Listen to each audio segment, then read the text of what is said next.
but it really has to come back to bioindividuality, understanding what foods you react well with, which ones you do not, and where you currently live. Hello, everybody, and welcome to the Food Matters podcast, your home for nutrition, health, and wellness education. My name is Laurentine. I am a filmmaker and a nutritionist and the founder of foodmatters.com, and I'm here to hold your hand on this journey to optimum health, transformation, and emotional healing. Before we dive into today's episode, I wanted to take a moment to talk to you about our Food as Medicine nutrition program. Imagine what your life would look like if you had the tools and knowledge to heal yourself. Now, it is predicted that by the year 2050, about half of all adults will have at least one chronic disease.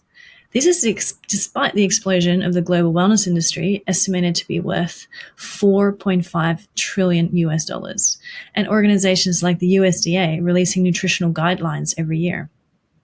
Wellness has entered the cultural mainstream, and yet our society has never been more sick. Unfortunately, we aren't taught about real nutrition in school. We have a medical profession that is rarely trained to use food as medicine, and the billion-dollar fast food and pharmaceutical industries are still misleading consumers. Now it's time to take our power back. Studying nutrition can change your life. There's no one-size-fits-all approach when it comes to nutrition and health, and the amount of conflicting evidence online of what is the best diet is overwhelming. This is why we've created the Food as Medicine nutrition program, to alleviate the overwhelm and the hours spent seeking support. We want to help you transform your life and your health, and for you to help others to do the same also. You can find out more about the program at foodmatters.com/foodasmedicine, and you can head to our show notes for more information. In this masterclass, we are going to be talking about 5 simple things that you can do to heal your gut, boost your mood, and shift stubborn weight. And we're doing this because we believe that we need more education and not just medication, and that with access to good quality information, just as Andrew Saul said in the creation of the Food Matters documentary, people will invariably make better decisions for their health. And this has certainly been true for our family. We hope it could be true for you as well. And this is personal too, because both of our parents suffered from chronic illness, and my father was diagnosed with a mental illness and died from dementia at a really early age because he wasn't able to deal with a lifestyle full of stress and unhealthy diets.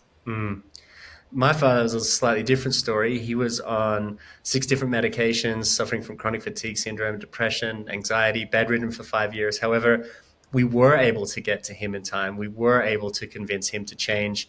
And it was through access to some of the information that we're going to share with you today that really opened his mind to the potential of his body being able to heal through using food as medicine.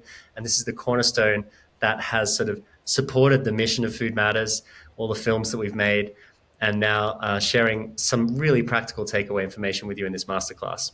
So stay to the end as well, because I want to share with you something really important about a new program that we have specifically around using food as medicine. So that's going to come up afterwards. But in the interim, I want to make sure that you have some water, you're ready to go. Laurentine, do you want to just set everyone up with how to sort of approach this masterclass? Yes. So before you get started, I'd like you to get prepared, maybe get a glass of water or a cup of tea, and just get your notebook ready. And what we're going to do is we're going to just do a little visualization of where we are currently at and where we'd like to see ourselves. So I'd like you to think about your current state of gut health and digestion, and then rate it from 1 to 10, 1 being in stomach ache, pain, aches and pains in the morning, gut issues on that level, and 10 being perfect health. So just take some time, write some notes down in your notebook, and just have a think about what some of the symptoms are that are coming up for you. You know, there might be some gas, some bloating, loose stools, stomach issues in the morning or after eating.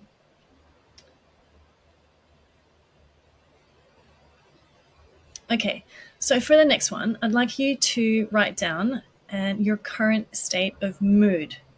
All right, so in your diary, I'd like you to write down, to rate it between the numbers 1 and 10, and 1 being where you're feeling this type of low energy, cranky, hangry, this low state of vibration, and 10 being a state of perfect, good, happy mood. So let's write down some of the symptoms that you were experiencing as well.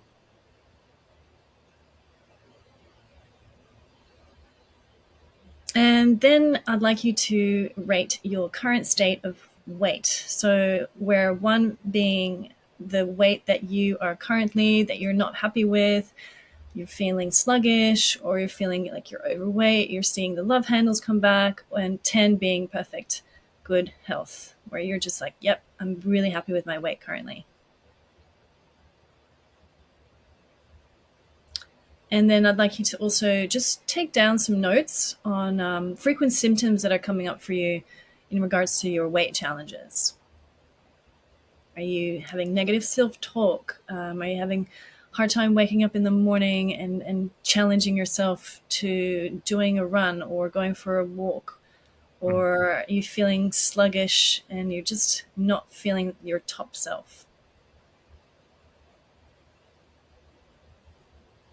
Okay, now I'd like you to think about your current state of energy and rate it from 1 to 10. 1 being in a state of health where you're waking up and you're feeling really lethargic and you're not feeling bright and you're having that fuzzy brain fog again. And 10 being a good state of mind, good state of energy, and you're feeling peak of your game. And just also write down some symptoms that are coming up for energy, how you're feeling after food, how you're feeling in the mornings, in the evenings, difficulty sleeping.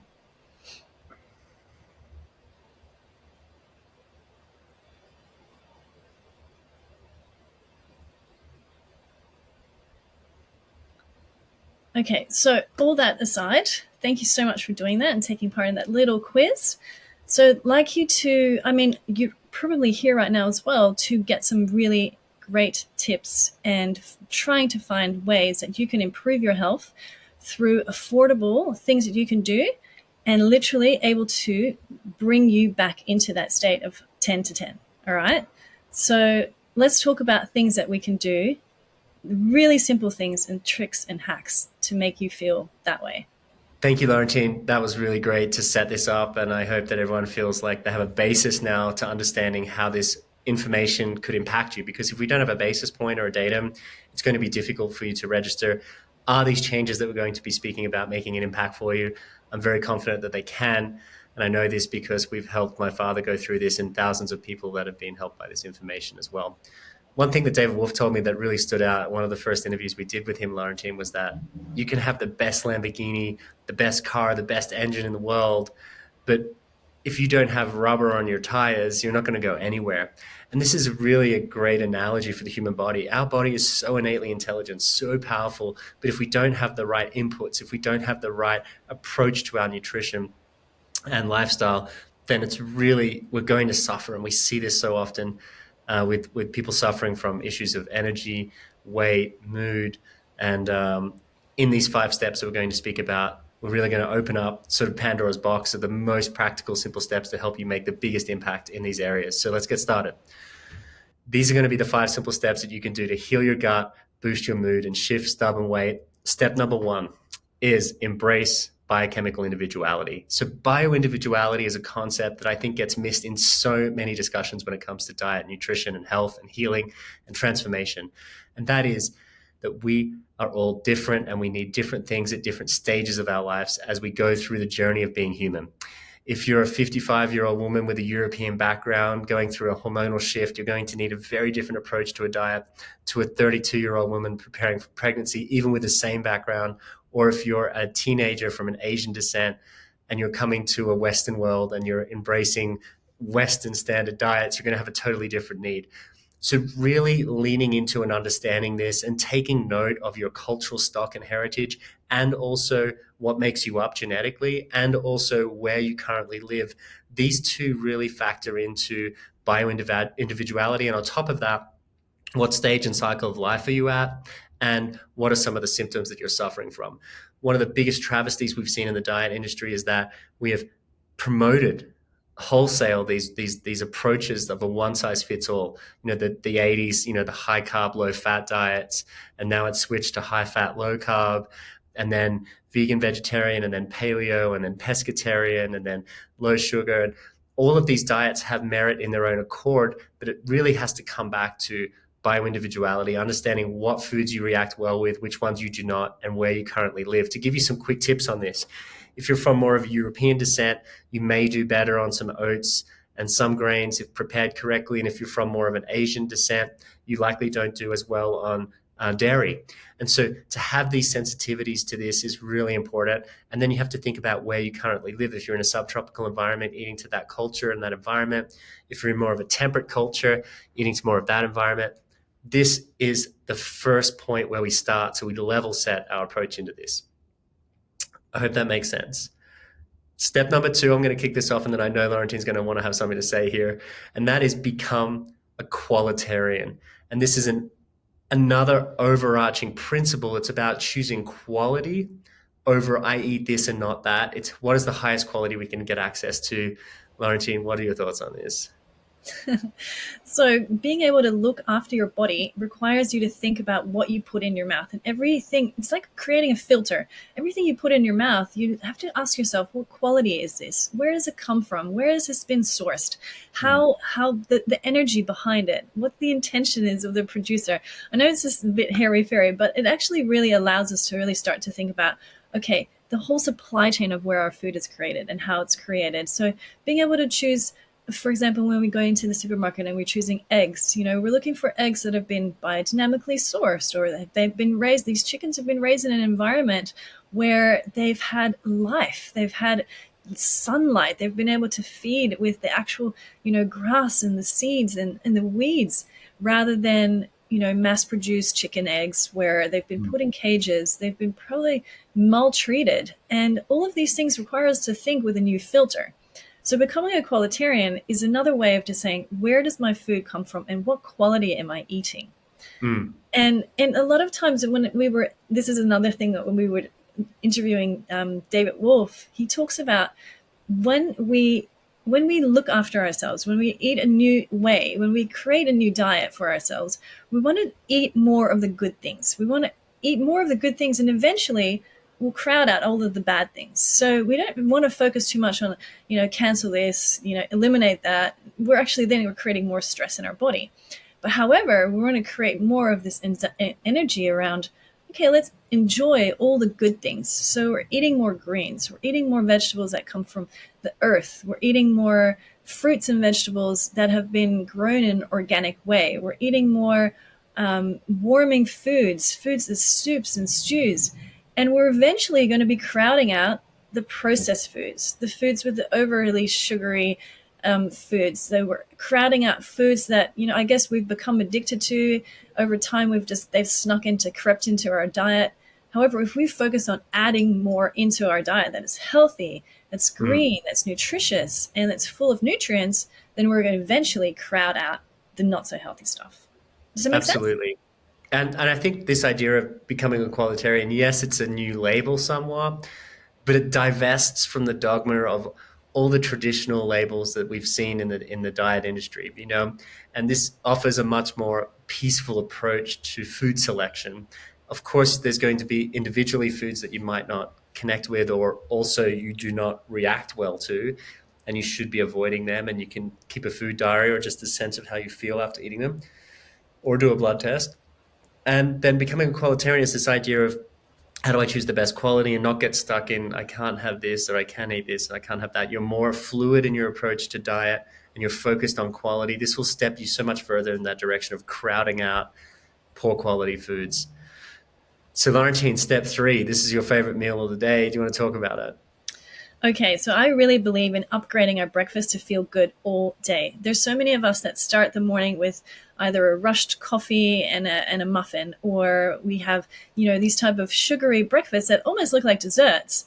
And what I'm considering here for a healthier breakfast is a savory breakfast. So something where we're going to be burning fats and protein rather than sugars. Sugar is a quick fuel, right? So it burns really fast. So you're going to have this really big high spike in the morning. and then it's going to drop down, and then you're going to want it, you're craving again, you're craving a soft drink, or you're craving another coffee, or you're craving another bagel. And so if we want to avoid these ups and downs in our blood sugar levels, we need to burn more quality fats and more quality proteins. So what that would look like, it would look like more of a diet that we start with in the morning. So the breakfast is really a sustainable breakfast. So not all of us will have time for this, and I'll talk about what type of smoothies we can have if you're a person that is rushed in the morning. But we're talking more about a diet where we have good fats. So we're going to talk about like proteins and good fats. So let's say we start with salmon or some eggs, and you have some quinoa with that, and you sprinkle some hemp seeds over that, and you have some coconut oil over that. You are starting your morning with a really sustainable, healthy, good fats and healthy proteins, and that energy will last you throughout the day, so that you don't have these sugar spikes and you start getting hungry again at 10:30. Absolutely. And what about a smoothie like avocado, hemp seeds, maybe a date which has the fiber in it? You could just use some water if you have a lot of hemp seeds because it makes its own nut milk. There's incredible ways to integrate fat and protein into a breakfast and really, like you said, stabilize that blood sugar for just lasting energy. And also, it's the up and down which causes a lot of stress in the body, plus also contributes a lot to weight gain as well.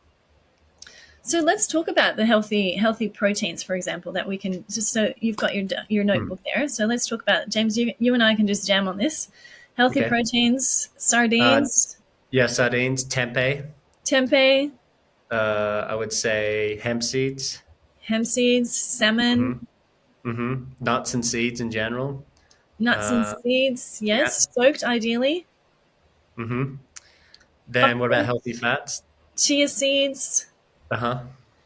and healthy fats, coconut Yep. oil, hmm coconut milk, coconut cream, Walnuts. Walnuts, good for the walnuts, brain. Yeah. Flax seeds, chia seeds, hemp seeds. hmm olive oil, Mm. avocado, Olives. olives, hmm every type of nut butter. I mean, I use a lot of almond butter, cashew hmm butter as well. So, Cashew's great. yep. And what about alkalizing greens as well? Also good to have in the mornings. And let's not jump to the fermented stuff yet, but like it's a bit of a sneak peek of what's coming up. But alkalizing Yeah, greens like sauteed spinach or spinach, yeah, cos lettuce, and the mhm. any type of variety of lettuces, Or green cabbage. juice powders like barley grass juice powder, wheatgrass juice powder. hmm And all these, imagine being able to create a smoothie even in the morning where you're having a banana or half an avocado, and you put in the coconut milk, and then you have Hemp some seeds. hemp seeds, you have a date to sweeten it, and you hmm have a little pinch of cinnamon as well. Or some You, chia and flax. yeah, some chia and some flax, and a tablespoon of almond butter or cashew butter. So good. You are setting yourself up for a healthy day, because really, hmm when we start our breakfast like this, we're sustaining ourselves and our blood sugar levels for the rest of our day. So then Love we it. can go into lunch with a sustained feeling rather than this Mm. this this frantic energy of like, I need food, right? I'm so hungry. Are you tired of feeling overwhelmed by conflicting online advice on the best diet for you? Are you struggling with bloating, hormonal imbalances, digestive issues, and unexpected weight gain? You know you need to prioritize your health, but you just don't know where to start. If you're listening to this podcast, you most likely value your health, feeling good, and want to be able to take the best care of yourself and your family. And why shouldn't you? At Food Matters, we believe that your body is worthy of good care and that no one is more suitably qualified to care for it than you. This is why we created the Food as Medicine Nutrition Program, to alleviate the overwhelm and hours spent seeking support to help you transform your health and life and to help you do the same for others. Learn from over 25 of the world's best experts in health and nutrition, such as Dr. Mark Hyman, Sarah Lance, Christy Orecchio, Vani Hari, Dr. Tom O'Brien, Elizabeth Ryder, and more. So if you want to understand how to heal your gut, balance your hormones, and reduce inflammation and chronic pain in your body, then head over to foodmatters.com/food as medicine to learn more. You will not regret this investment in your health. So let's recap. Step one, embrace bio-individuality. Understand who you are, what works for you, and notice that that will be changing throughout your life. Step two, become a qualitarian. Focus on quality and not what to eat or avoid, but more focus on quality. And that will help you as well, because often things with higher quality help integrate better with your body. Step three, upgrade your breakfast. Let's jump to step four. This is all about morning rituals to lower your stress and improve your mood. Stress and cortisol levels are intimately linked with weight gain. And stress and cortisol levels, as we know, are intimately linked with your mood. And these are also connected into inflammation, which is a result which can cause pain in the body and can flare up autoimmune conditions, rheumatoid arthritis, pain, etc. So it's so important we understand how to have a stress reduction routine in the morning that works for you, or something to just start your day well. Like Laurentine said about upgrading your breakfast, how you eat your breakfast, your first meal of the day will determine a lot of your mood and well-being for the rest of the day. How you start your day in terms of your rituals will determine a lot of the success of your day ahead. Some of the ways that I do this, and many of the ways that my peers and friends do this, can be as simple as going for a walk. It could be going to the gym. It could be practicing some breath work or pranayama or meditation practice. It could include some cold exposure, which I've often been doing as well, which is fantastic for just enlivening the body. And it could be in a cold plunge, or it could be in a cold shower after you've had a workout of sorts and you've heated your body up. Having some sort of process that's a ritual for you in the morning to move your body, to get things moving. This is so powerful for reducing stress, reducing inflammation. And these two, like I said, are intimately connected to the cortisol, the hormones of stress, to weight gain, and to poor mood. So if you're looking to improve your mood and to reduce your weight, having this morning ritual can be so powerful for you. So that's step four, morning rituals to lower your stress and improve your mood. And Laurentine, do you want to add something about, breath work and morning rituals, especially if, people are pressed on time? Yeah, I just want to tune into the mothers out there that do have so many responsibilities on their plate, and they may not have, the time to be able to exercise and go for a walk in the morning. But I just imagine just being able to spend at least, even the time that you have in the morning when you go and get ready for work and you're going in the shower, just to take 10 deep inhalations and Mm. exhalations. This is also another form of breath work. And you're really spending some time with yourself there, because you're breathing and at the same time you're visualizing your day. So you're also visualizing what you want to get done, the way that you want to interact with your kids, the way that your day is going to go, the meetings, the people that you're going to be meeting and having discussions with, and how those outcomes, you're actually visualizing that while you're breathing.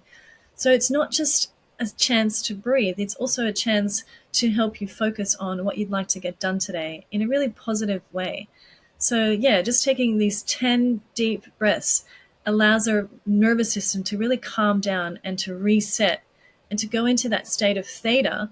And when we go into a theta state, we really tend to be able to visualize and manifest some beautiful things. I love that. And even simple things like skin brushing, just sort of these self-love treatments can be a way to Mm. sort of like lower stress and sort of anchor yourself into the day.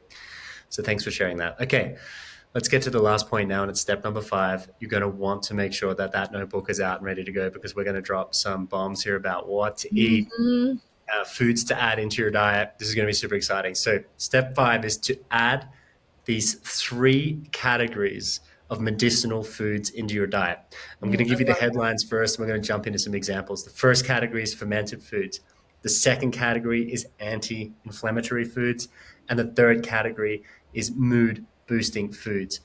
If you add in these foods, you will be embracing the philosophy of eating food as medicine. And this will really help with the points that we opened this webinar with. So let's get started. Fermented foods.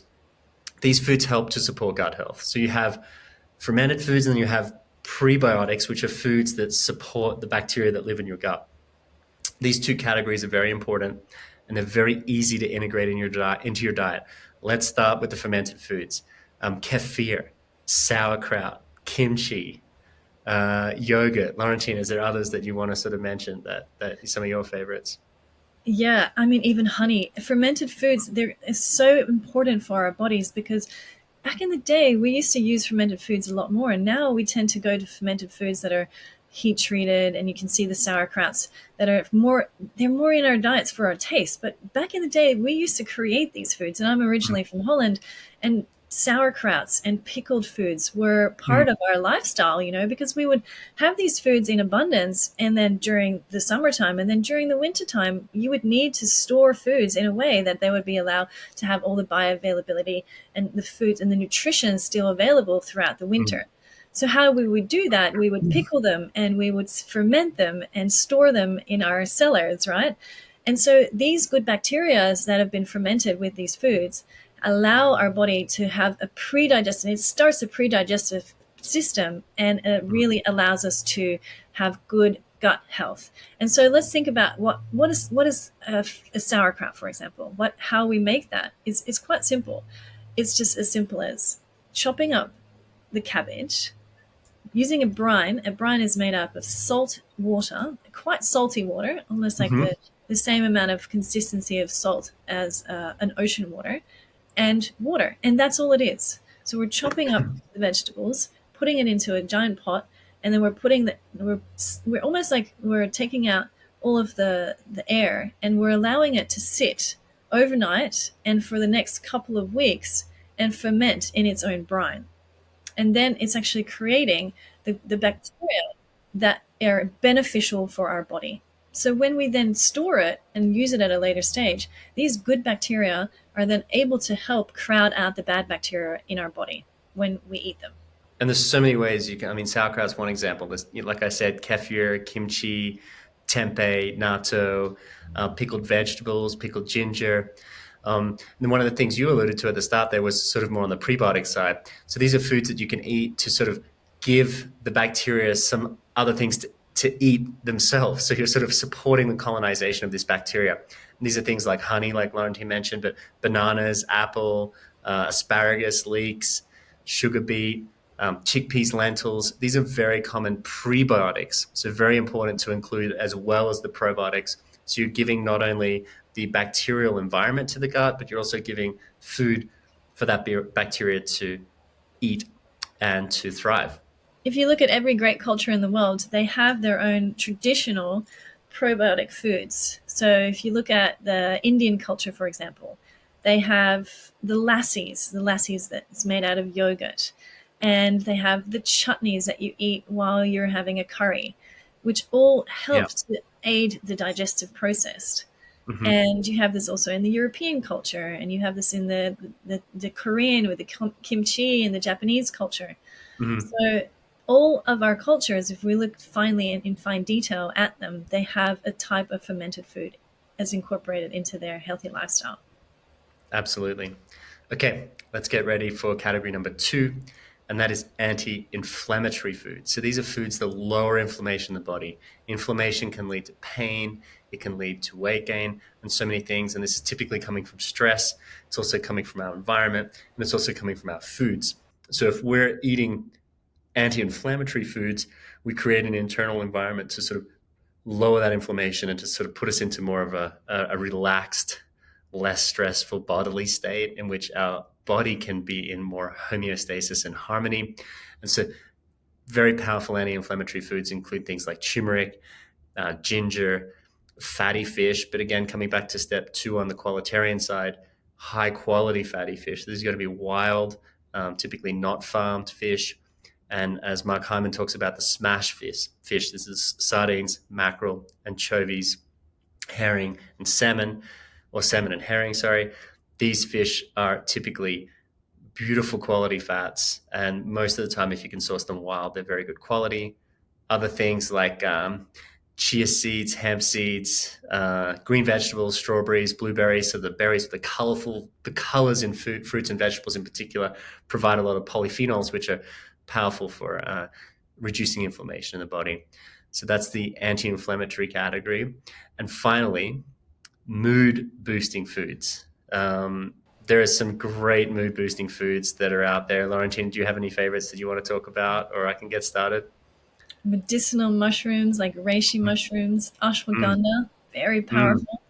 Kava kava, which is also traditional to the island that we live in, Vanuatu, mhm, where people use it as a traditional drink to slow down the metabolism, to calm down the brain activity, and to mm. really use it as a relaxant. Yes. Nuts and seeds, fabulous mood boosting, as well as avocados. And even I also go to cod liver oil. I remember Mm. Hugo's first food that Hugo received after breast milk was cod liver oil, and it also helps to boost our mood, but also to improve our brain function and to Mm. reduce any type of brain fog that we may experience.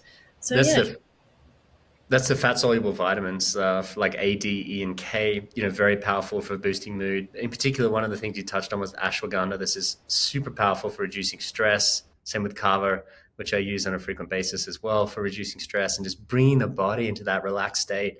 The more that you can be in a relaxed state, the more likely you are to have better energy because you're sleeping better, less weight gain because you have reduced inflammation, reduced cortisol. If you look at, one of our friends, John Gabriel, he lost so much weight through the power of visualization, which is primarily a relaxation model. So I hope you found these 5 points really helpful. Again, to recap, step one, embrace biochemical individuality. Step two, become a qualitarian. Step three, upgrade your breakfast. Step four is to integrate morning rituals to lower stress and improve your mood. And step five is to add in these three categories of food that we just spoke about: fermented foods, anti-inflammatory foods, and mood boosting foods. Now, let me tell you, these tips sound simple. However, this is the tip of the iceberg when it comes to understanding how we can radically transform our health by using the power of food as medicine. And if you've loved some of the information that you've been listening to, then I know that you're going to love some of the information we have inside our Food Matters Food as Medicine Nutrition program. This is where we've really put together the most practical advice. You can study a lot of theory, you can study a lot of like ideas out there, but really, like I said at the top of the call, it's where the rubber hits the road that it's so important that you really put your energy and focus behind these activities, because this is where you'll be able to make the biggest improvements in the shortest amount of time.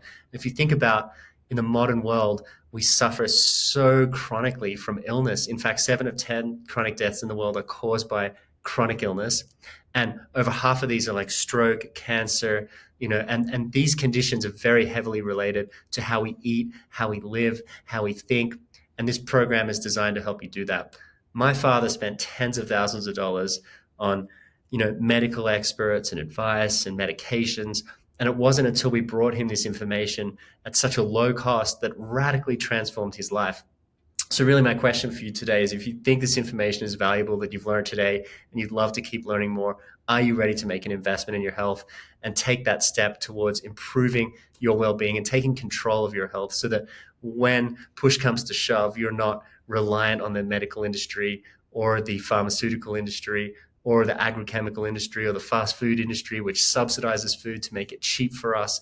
It's just a mess. We want to stay sovereign and separate and individual from that and retain our power as much as possible. And education is the antithesis of the system, which is why we've put so much focus into this. Laurentine, is there anything else you wanted to add as well?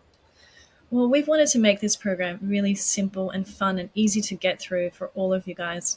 And I just wanted to touch on some of the other points that we can learn when we take part in the Nutrition Food as Medicine program. It's how to read food labels. This is really important nowadays. How to navigate our modern food system, which sugars to use and which ones not to use. So, what's the healthiest type of sugar?